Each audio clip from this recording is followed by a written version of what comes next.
the third week because I was out of town. So this will be kind of a 2-week update, weeks 3 and 4. And a couple big things happened. The first one was I got my staples removed. Yeah, the whole experience of the staples getting removed, it wasn't really the most enjoyable thing I've ever had happen.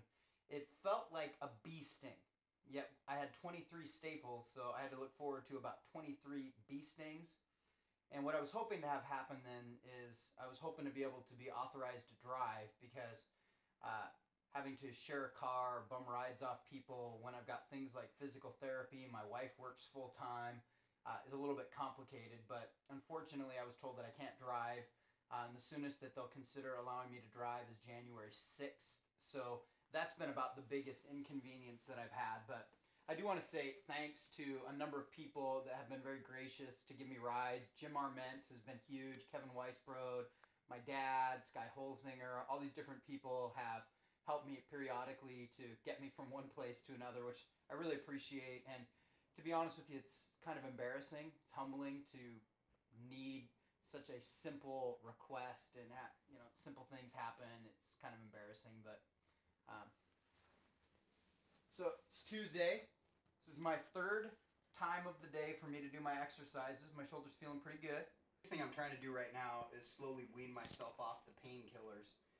Right after the surgery, I took 3 oxycodone every 3 hours, so it was a decent amount of painkillers. And right now I'm down to about 1 oxycodone about halfway through the day, and then I usually take another one a couple hours before I go to bed. So I'm down to 2.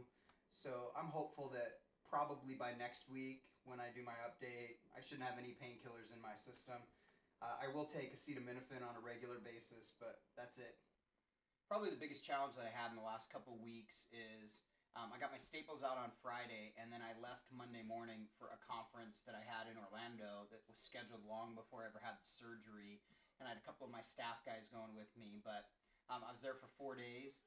And the key with this to maintain my range of motion is to consistently do my exercises. And being cramped on an airplane for 7 hours flying there and 7 hours flying back, and then in sessions 6 hours a day for that conference made it a little bit complicated. So to be honest, I probably regressed a little bit with my range of motion towards the middle of last week. But I think you'll see in just a second that I pretty much gained all that back. I'm not quite where I had assumed I would have been by this point, I think because of those 4 days. But by next week, I'm hopeful that I will be able to get my thumb all the way to touch the ground.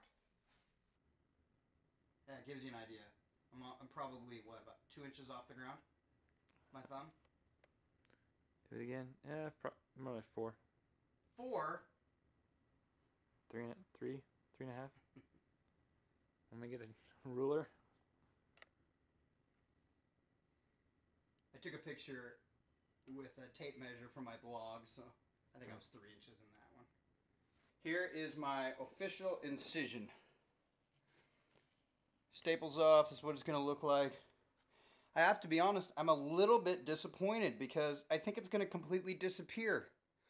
And if you're going to go through all the pain of a shoulder surgery, I mean, chicks dig scars. You want a nice gnarly scar all the way down. But the surgeons did such a good job that they didn't cut through my tattoos, and it looks like that is going to heal. But there we go. So that's my 3rd and 4th week update. And I'm feeling really good. Things are progressing, and I'm anticipating by the time I talk to you again, I will be off painkillers. And so I just want to say, have a Merry Christmas. I'm excited to enjoy Christmas with no painkillers in my system.